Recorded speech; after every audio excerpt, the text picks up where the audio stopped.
જૂનાગઢ જિલ્લાના વંથલી વિસ્તારમાં પાણીની સમસ્યા. નળમાં ગંદુ પાણી આવતા ઘાંચીવાડ વિસ્તારમાં હાહાકાર મચી ગયો. જૂનાગઢ જિલ્લાના વંથલી વિસ્તારમાં પાણીની સમસ્યા. નળમાં ગંદુ પાણી આવતા ઘાંચીવાડ વિસ્તારમાં હાહાકાર મચી ગયો છે.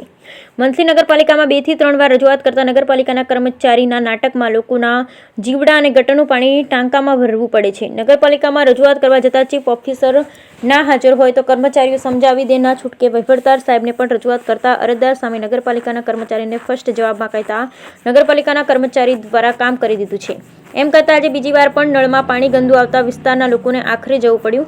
પણ નગરપાલિકામાં ચીફ ઓફિસ આજે પણ હાજર નહોતા. વિસ્તારના માણસોએ વહીવટદાર સાહેબની મુલાકાત લેતા નગરપાલિકાના પાણી પુરવઠાના સાહેબને જાણ કરતા કાલે ચેક કરવી લઈશું તેવો જવાબ આપતા જાણવા મળે છે. વંથલી નગરપાલિકા ચીફ ઓફિસર નગરપાલિકા વિસ્તારના લોકોને પાણીની સમસ્યા ક્યારે હલ આવશે લોકોમાં ચર્ચા થઈ રહી છે. અનેકવાર રજૂઆત કરવા છતાં પાલિકાના ચીફ ઓફિસર હાજર ના હોય પણ લોકોએ ફોન કરતા હોય તો ઉપાડવાનો પણ એમની પાસે સમય નથી.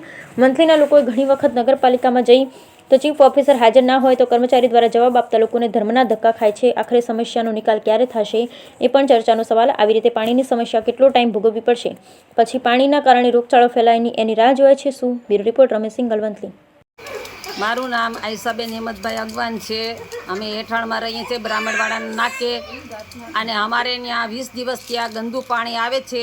અમે 5, 7, 8 દિવસ પહેલાં અમે ચીફ ઓફિસર પાસે ગયા હતા. પ્રમ દિવસે અમે ચીફ પાસે ગયા હતા. હાજર મેડમ નહોતા અને મેડમે અમે હાજર નહોતા. અમને પરભારા અમે મામલતદાર સાહેબમાં ગયા. મામલતદાર સાહેબે અમને કીધું કે તમે બેન ઘરે જાઓ અને અમે ચીફ હારે વાત કરી લેવું. ચીફ હારે એને વાત કરી ના કરી અમને કંઈ ખબર નથી. અને અહીંયા કોઈ પાણીમાં સોલ્વ કરતા નથી. પાણીની અંદર જીવાત નીકળે છે, ગંદુ પાણી આવે છે, હાથ નાખ્યા પછી હાથ ગંધાય છે. અને અમારે નાહવું, ધોવું, વજૂ કરવું કે અમારે રસોઈ બનાવી કઈ રીતે અમે પાણી વાપરીએ એનો અમારો સોલ આપો. તમે અરજી આપી છે એને કેટલા દિવસ થયા છે? આજે પાછું પાણી આવ્યું? અમે અરજી આપી એને 8 દિવસ થયા અને અમે રૂબરૂમાં ગયા એને 2-3 દિવસ થયા. 3 દિવસ થયા. આવતા વારસે ગયા હતા ત્યારે સાહેબ હાજર નહોતા. મેડમ પાછું પાણી ક્યારે આવ્યું છે? પાણી આજે આવ્યું છે. આજે અમે પાણી જોયું તો એવું જ ગંદુ પાણી આવે છે.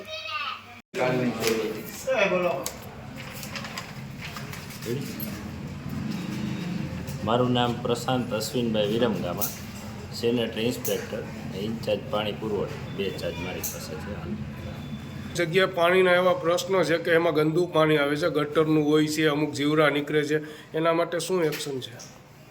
ગટરનું પાણી એની અરજી આવેલી છે, એના અમે કનેક્શન હાંધ્યા પણ હજી પાણી આવે છે એટલે એના માટે અમે કાલે લાઈન આખી ખોદી અને ચેક કરાવી લઈશું.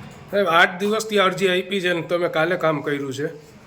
ના ના, અગાઉ 4 દી પહેલાં ખોદાણ કરીને કનેક્શનો જેના તૂટેલા હતા એ અમે અમારા નગરપાલિકાએ એને રિપેર કરાવી દીધા.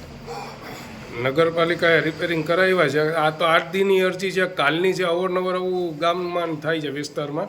તો નગરપાલિકા ખોદીને ખાલી હાઈલા આવે છે કે ચેક કરીને બધું રિપેરિંગ કરે છે? રિપેરિંગ કરતા લોકોમાં અત્યારે એવું છે કે ખાડો ખોદી જોઈ અને વયા જાય છે, રિપેરિંગ નથી કરતા. અને જો રિપેરિંગ કરતા હોય તો આવું પાણી પાછું આવે નહીં. રિપેરિંગ તો કનેક્શન કરેલા હે પણ હવે ચેક પાછી આખી લાઈન ચેક કરે એટલે ખબર પડી જશે. ઓકે.